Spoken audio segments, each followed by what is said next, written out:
Au nom d'Allah, le tout miséricordieux, le très miséricordieux. Kaf ha ya ain sad.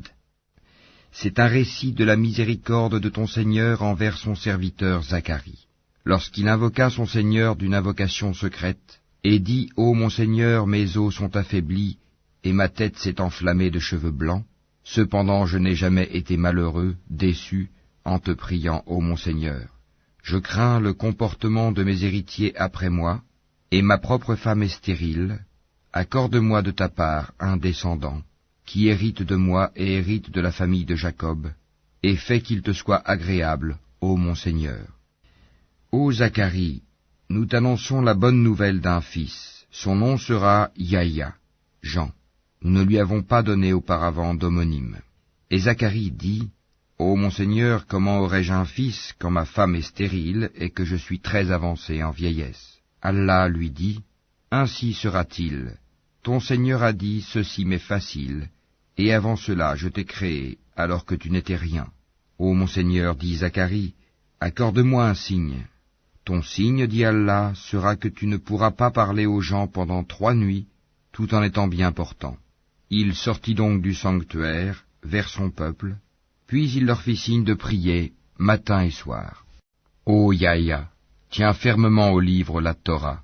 Nous lui donnâmes la sagesse alors qu'il était enfant, ainsi que la tendresse de notre part et la pureté. Il était pieux, et dévoué envers ses pères et mères, et ne fut ni violent, ni désobéissant. Que la paix soit sur lui le jour où il naquit, le jour où il mourra, et le jour où il sera ressuscité, vivant. Mentionne dans le livre, le Coran, Marie, quand elle se retira de sa famille en un lieu vers l'Orient. Elle mit entre elle et eux un voile. Nous lui envoyâmes notre esprit, Gabriel, qui se présenta à elle sous la forme d'un homme parfait. Elle dit, « Je me réfugie contre toi auprès du tout miséricordieux. Si tu es pieux, ne m'approche point. » Il dit, « Je suis en fait un messager de ton Seigneur pour te faire don d'un fils pur. » Elle dit, « Comment aurais-je un fils quand aucun homme ne m'a touché et que je ne suis pas prostituée ?» Il dit, « Ainsi sera-t-il. Cela m'est facile, a dit ton Seigneur, et nous ferons de lui un signe pour les gens et une miséricorde de notre part. C'est une affaire déjà décidée. » Elle devint donc enceinte de l'enfant, et elle se retira avec lui en un lieu éloigné. Puis les douleurs de l'enfantement la menèrent au tronc du palmier, et elle dit, « Malheur à moi, que je fusse morte avant cet instant, et que je fusse totalement oubliée. » Alors il l'appela d'au-dessous d'elle, lui disant, « Ne t'afflige pas, ton Seigneur a placé à tes pieds une source. Secoue vers toi le tronc du palmier, il fera tomber sur toi des dattes fraîches et mûres. Mange donc et bois, et que ton œil se réjouisse. Si tu vois quelqu'un d'entre les humains, dis-lui, « Assurément j'ai voué un jeûne au tout miséricordieux. Je ne parlerai donc aujourd'hui à aucun être humain. » Puis elle vint auprès des siens, en le portant, le bébé. Ils dirent, « Ô Marie, tu as fait une chose monstrueuse. Sœur de Haroun, ton père n'était pas un homme de mal, et ta mère n'était pas une prostituée. » Elle fit alors un signe vers lui, le bébé. Ils dirent, « Comment parlerions-nous à un bébé au berceau ?» Mais le bébé dit, « Je suis vraiment le serviteur d'Allah, il m'a donné le livre et m'a désigné prophète. Où que je sois, il m'a rendu béni, il m'a recommandé tant que je vivrai la prière et la zakat, et la bonté envers ma mère. Il ne m'a fait ni violent ni malheureux, et que la paix soit sur moi le jour où je naquis, le jour où je mourrai, et le jour où je serai ressuscité, vivant. Tel est Issa, Jésus, fils de Marie, parole de vérité dont il doute. Il ne convient pas à Allah de s'attribuer un fils, gloire et pureté à lui. Quand il décide d'une chose, il dit seulement « soit », et elle est. Certes, Allah est mon Seigneur tout comme votre Seigneur, adorez-le donc, voilà un droit chemin. Par la suite, les sectes divergèrent entre elles. Alors, malheur aux mécréants lors de la vue d'un jour terrible. Comme ils entendront et verront bien le jour où ils viendront à nous, mais aujourd'hui les injustes sont dans un égarement évident. Et avertis-les du jour du regret, quand tout sera réglé, alors qu'ils sont dans ce monde inattentif et qu'ils ne croient pas. C'est nous en vérité qui hériterons la terre et tout ce qui s'y trouve, et c'est à nous qu'ils seront ramenés. Et mentionne dans le livre, Abraham, c'était un très véridique et un prophète. Lorsqu'il dit à son père, « Ô mon père, pourquoi adores-tu ce qui n'entend ni ne voit et ne te profite en rien? Ô mon père, il m'est venu de la science ce que tu n'as pas reçu, suis-moi donc, je te guiderai sur une voie droite. Ô mon père, n'adore pas le diable, car le diable désobéit au tout miséricordieux. Ô mon père, je crains qu'un châtiment venant du tout miséricordieux ne te touche, et que tu ne deviennes un allié du diable. » Il dit, « Ô Abraham, aurais-tu du dédain pour mes divinités? Si tu ne cesses pas, certes je te lapiderai. Éloigne-toi de moi pour bien longtemps. » Paix sur toi, dit Abraham. J'implorerai mon Seigneur de te pardonner, car il m'a toujours comblé de ses bienfaits. Je me sépare de vous ainsi que de ce que vous invoquez, en dehors d'Allah, et j'invoquerai mon Seigneur. J'espère ne pas être malheureux dans mon appel à mon Seigneur. Puis, lorsqu'il se fut séparé d'eux et de ce qu'ils adoraient en dehors d'Allah, nous lui fîmes don d'Isaac et de Jacob, et de chacun nous fîmes un prophète. Et nous leur donnâmes de par notre miséricorde, et nous leur accordâmes un langage sublime de vérité. Et mentionne dans le livre Moïse. C'était vraiment un élu, et c'était un messager et un prophète.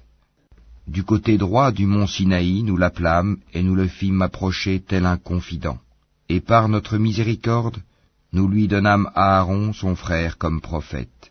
Et mentionne Ismaël dans le livre. Il était fidèle à ses promesses, et c'était un messager et un prophète. Et il commandait à sa famille la prière et la zakat, et il était agréé auprès de son Seigneur. Et mentionne Idris dans le livre. C'était un véridique et un prophète. Et nous l'élevâmes à un haut rang. Voilà ceux qu'Allah a comblés de faveur parmi les prophètes, parmi les descendants d'Adam, et aussi parmi ceux que nous avons transportés en compagnie de Noé, et parmi la descendance d'Abraham et d'Israël, et parmi ceux que nous avons guidés et choisis. Quand les versets du tout miséricordieux leur étaient récités, ils tombaient prosternés en pleurant. Puis leur succédèrent des générations qui délaissèrent la prière et suivirent leur passion. Ils se trouveront en perdition. Sauf celui qui se repent, croit et fait le bien, ceux-là entreront dans le paradis et ne seront point lésés, au jardin du séjour éternel que le tout miséricordieux a promis à ses serviteurs qui ont cru au mystère. Car sa promesse arrivera sans nul doute. On n'y entend nulle parole insignifiante, seulement salam, et ils auront là leur nourriture, matin et soir. Voilà le paradis dont nous ferons hériter ceux de nos serviteurs qui auront été pieux. Nous ne descendons que sur ordre de ton Seigneur, à lui tout ce qui est devant nous, tout ce qui est derrière nous, et tout ce qui est entre les deux. Ton Seigneur n'oublie rien. Il est le Seigneur des cieux et de la terre, et de tout ce qui est entre eux. Adore-le donc, et sois constant dans son adoration. Lui connais-tu un homonyme? Et l'homme dit, une fois mort, me sortira-t-on vivant? L'homme ne se rappelle-t-il pas qu'avant cela, c'est nous qui l'avons créé alors qu'il n'était rien? Par ton Seigneur, assurément nous les rassemblerons, eux et les diables, puis nous les placerons autour de l'enfer, agenouillés. Ensuite, nous arracherons de chaque groupe ceux d'entre eux qui étaient les plus obstinés contre le tout miséricordieux. Puis nous sommes le meilleur à savoir ceux qui méritent le plus d'y être brûlés. Il n'y a personne parmi vous qui ne passera pas par l'enfer, car il s'agit là pour ton Seigneur d'une sentence irrévocable. Ensuite, nous délivrerons ceux qui étaient pieux, et nous y laisserons les injustes agenouillés. Et lorsque nos versets évidents leur seront récités, les mécréants disent à ceux qui croient, lequel des deux groupes a la situation la plus confortable et la meilleure compagnie? Combien de générations avant eux avons-nous fait périr, qui les surpassaient en bien et en apparence? Dis, celui qui est dans l'égarement, que le tout miséricordieux prolonge sa vie pour un certain temps, jusqu'à ce qu'ils voient soit le châtiment, soit l'heure dont ils sont menacés. Alors ils sauront qui a la pire situation et la troupe la plus faible. Allah accroît la rectitude de ceux qui suivent le bon chemin, et les bonnes œuvres durables méritent auprès de ton Seigneur une meilleure récompense et une meilleure destination. As-tu vu ceux qui ne croient pas à nos versets? Et dis, On me donnera certes des biens et des enfants. Est-il au courant de l'inconnaissable ou a-t-il pris un engagement avec le tout miséricordieux? Bien au contraire. Nous enregistrons ce qu'il dit et accroîtrons son châtiment. C'est nous qui hériterons ce dont il parle, tandis qu'il viendra à nous tout seul. Ils ont adopté des divinités en dehors d'Allah pour qu'ils leur soient des protecteurs contre le châtiment. Bien au contraire, ces divinités renieront leur adoration et seront pour eux des adversaires. N'as-tu pas vu que nous avons envoyé contre les mécréants des diables qui les excitent furieusement à désobéir? Ne te hâte donc pas contre eux. Nous tenons un compte précis de tous leurs actes. Rappelle-toi le jour où nous rassemblerons les pieux sur des montures et en grande pompe auprès du tout miséricordieux, et pousserons les criminels à l'enfer comme un troupeau à l'abreuvoir. Ils ne disposeront d'aucune intercession, sauf celui qui aura pris un engagement avec le tout miséricordieux. Et ils ont dit, le tout miséricordieux s'est attribué un enfant. Vous avancez certes là une chose abominable. Peu s'en faut que les cieux ne s'entr'ouvrent à ces mots, que la terre ne se fende, et que les montagnes ne s'écroulent, du fait qu'ils ont attribué un enfant au tout miséricordieux, alors qu'il ne convient nullement au tout miséricordieux d'avoir un enfant. Tous ceux qui sont dans les cieux et sur la terre se rendront auprès du tout miséricordieux sans exception, en serviteurs. Il les a certes dénombrés et bien comptés, et au jour de la résurrection, chacun d'eux se rendra seul auprès de lui. À ceux qui croient et font de bonnes œuvres, le tout miséricordieux accordera son amour. Nous l'avons rendu, le Coran, facile à comprendre en ta langue, afin que tu annonces par lui la bonne nouvelle aux gens pieux, et que tu avertisses un peuple irréductible. Que de générations avant eux avons-nous fait périr? En retrouves-tu un seul individu?